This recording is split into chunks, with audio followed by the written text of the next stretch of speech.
আসসালামু আলাইকুম। আমি রিয়াজ আহমেদ আজকে আপনাদের উদ্দেশ্যে নিয়ে এসেছি কেমিস্ট্রি ফার্স্ট পেপারের গুণগত রসায়নের কমপ্লিট সলিউশন। এই গুণগত রসায়ন থেকে কী কী টাইপের কোশ্চেন আসে আজকের এই ভিডিওতে আমি আপনাকে সব ধরনের টাইপ দেখিয়ে দেবো এবং আমি এমসিকিউর জন্য স্পেশাল এখানে একটা সাজেশন দিয়ে দেবো। চলুন আজকে ভিডিওটি শুরু করা যাক। গুণগত রসায়ন চ্যাপ্টারটি খুব ইম্পর্টেন্ট একটি চ্যাপ্টার। এই চ্যাপ্টার থেকে প্রতি বছরই দুইটা বা তিনটা করে সিকিউ থাকেই। চলুন এই গুণগত রসায়নের সাজেশনগুলো আমরা দেখে নিই যে কীভাবে কী টাইপ থেকে সিকিউ এখানে আসে, সেগুলোই আজকে আমরা এই ভিডিওতে দেখি। গুণগত রসায়ন সিকিউর জন্য আমরা মূলত কিছু টাইপ ওয়াইজ জিনিস দেখে যাব, যেগুলো দেখলে আমাদের হয়ে যাবে। যেমন যদি আমরা পড়তে শুরু করি, সবার প্রথমে আমাদের পড়তে হবে রাদারফোর্ড ও বোর পরমাণু মডেল। এই মডেলের যে বেসিক জিনিসগুলো আছে ওগুলো আমাদের একবার জাস্ট রিডিং পড়তে হবে। এবং সবথেকে বেশি ইম্পর্টেন্ট যে জিনিসটা বা পরীক্ষায় বারবার যে জিনিসটা আসে সেটা হলো রাদারফোর্ড ও বোর পরমাণু মডেলের মধ্যে পার্থক্য, যে দুটো মডেলের মধ্যে কী পার্থক্য ছিল, এবং এর সাথে মাঝে মাঝে সাদৃশ্যগুলো আসে, যে এই দুটো মডেলের মধ্যে সাদৃশ্য কী বৈসাদৃশ্য কী, এরকম কোশ্চেন আসে। এবং দ্বিতীয় টাইপটা হলো যে কোয়ান্টাম সংখ্যা। দেখুন আমি লিখে রেখেছি।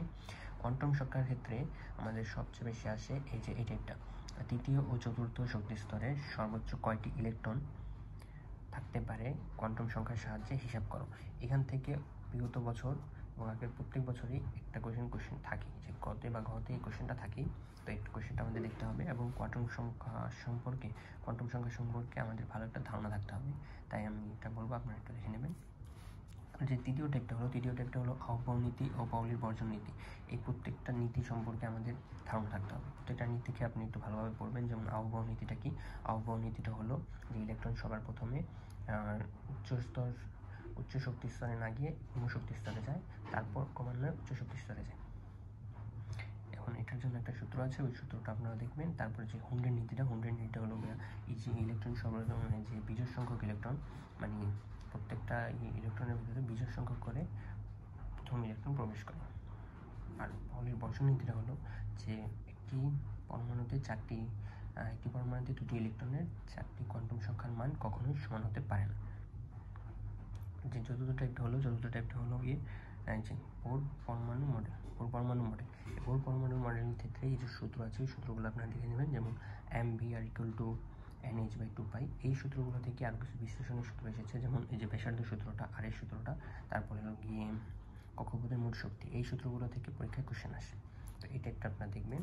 তারপরে যে টাইপ 5 হলো হাইড্রোজেন পরমাণু বর্ণালী। এই যে বর্ণালীর জন্য একটা সূত্র আছে, এই সূত্র থেকেই প্রত্যেকবার কোশ্চেন আসে। এবং এটার ক্ষেত্রে আমরা দেখবো যে কিছু সিরিজের যে জিনিসগুলো আছে, যে প্রথম হলে কি সিরিজ, দ্বিতীয় হলে কি সিরিজ, N1 এর মান যদি 1 হয় তাহলে লাইমেন, যদি 2 হয় তাহলে বারমান, তাহলে 3 হয় তাহলে কি, এরকম করে প্রত্যেকটা আছে। এই সূত্রটার জন্য এটাগুলো আপনারা দেখে নেবেন। এগুলোর বেশিরভাগ প্রশ্ন আসে যে এটা কি দৃশ্যমান হবে নাকি অদৃশ্যমান হবে, এটাই প্রশ্ন। তারপর টাইপ 6টা হলো দ্রাব্যতা ও দ্রাব্যতার গুণফল।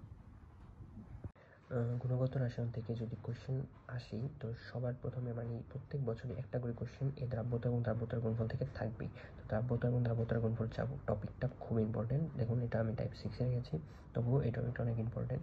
তো আমি আপনাদেরকে বলছি কী টাইপের এখানে কোশ্চেন আসে। প্রথম কোশ্চেনটা আসতে পারে যে কেএসপি দেওয়া থাকবে।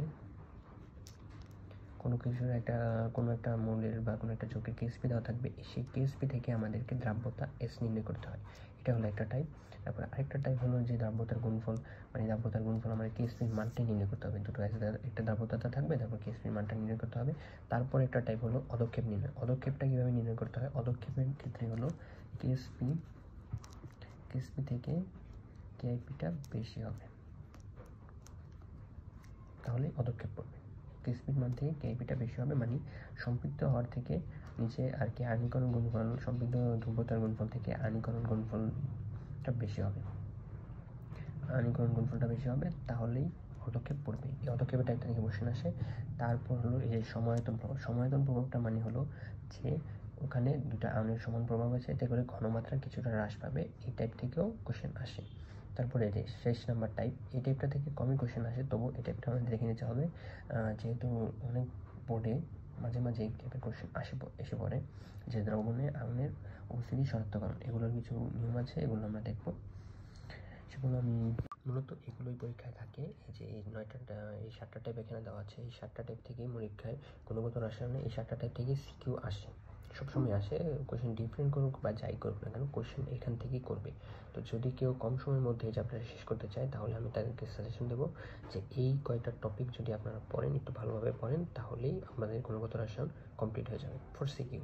আর এমসিকিউর যে ব্যাপারটা আছে, এমসিকিউর জন্য দেখুন, এমসিকিউর জন্য আমি দিয়েছি, দেখুন MCQ for MCQ watch my shorts.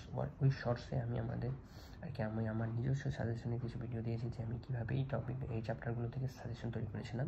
ওই সাজেশনগুলো পড়লেই আপনাদের হয়ে যাবে। ওগুলো আমি শর্টস আকারে দিয়ে দিয়েছি, আমার ভিডিওতে আছে, ওই শর্টসগুলো আপনারা দেখে নেবেন। ওগুলো দেখলেই মনে করেন আপনাদের সব হয়ে যাবে। তো এই ছিল আজকের ভিডিও।